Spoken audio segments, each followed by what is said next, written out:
How are y'all? Good evening, everyone. Thank you all for coming. I am so happy to be back here in Memphis, Tennessee at the MLK Let Our Children Live weekend.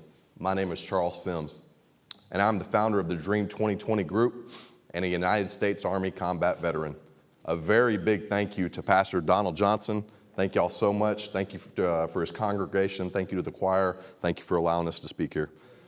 Thank you to Michael Dockery and the Stomp the City event for continuing to push the message of nonviolence and unity in the city of Memphis.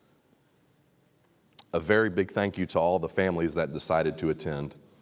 Thank you to the Floyd family. Thank you to George's aunts, Angela and Mahalia, and George's cousin, Paris. Very big thank you to my friend, Jacob Blake. Thank you. Thank you to Bianca Austin. Thank you all for coming. Truly thank you. I believe this is a truly unique and historic coming together of families, so thank y'all so much.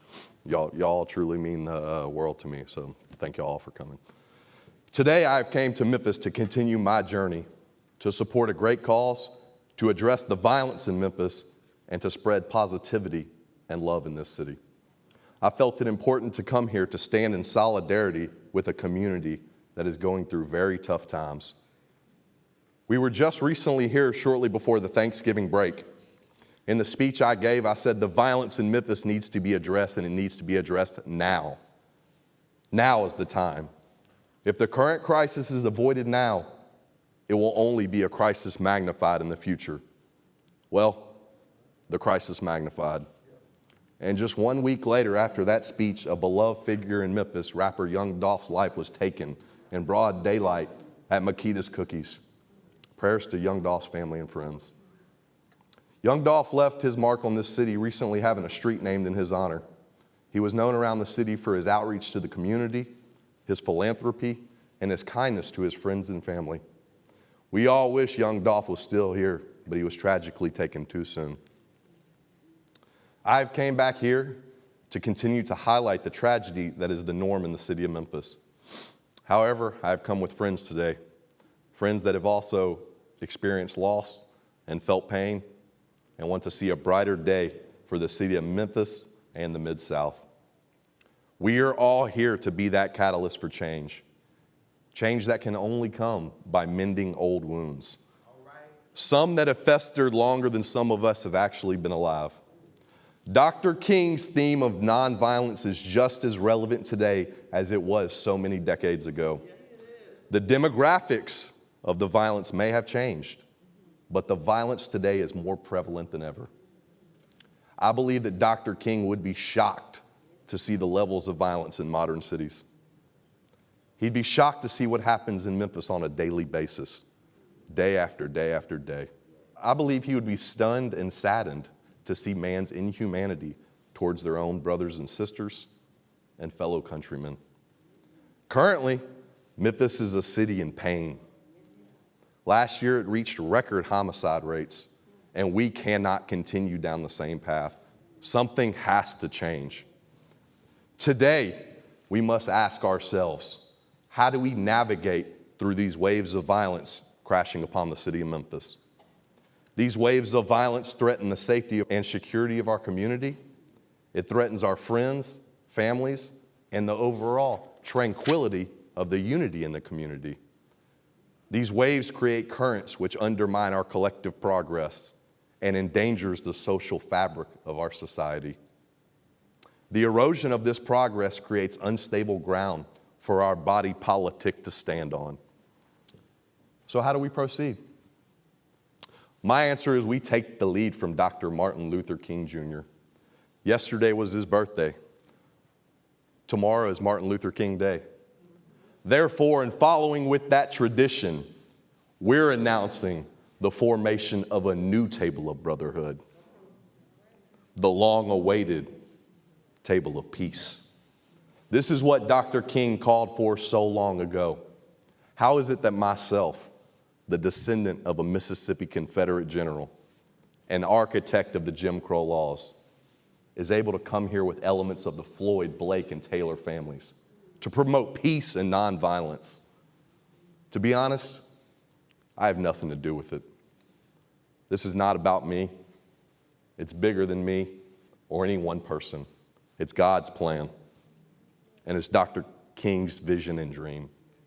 All glory goes to God. He has guided my hand, my heart, and my words over the last 2 years and has helped me to forge my path. This path has unleashed a calling within me and within my heart that I never knew existed. And service to others is its core principle. I am here to show what can be achieved through love and compassion. I am so happy that we live in the time period that we do. Many people have said you can't legislate the hearts of men. Politicians can't enact laws to make people care for one another. That's our job, the people's job. And I am so excited that we live in the time period that we do, where we have the ability to address the hard part, the heart part. Because changing someone's heart and affecting someone's emotions is an extremely difficult thing to accomplish, but a very fulfilling thing when achieved. Dietrich Bonhoeffer said, "We are not to simply bandage the wounds of victims beneath the wheels of injustice. We are to drive a spoke in the wheel itself." I hope to provide that spoke. The families gathered here today hope to provide that spoke. Michael Dockery and the Stomp the City event hope to provide that spoke.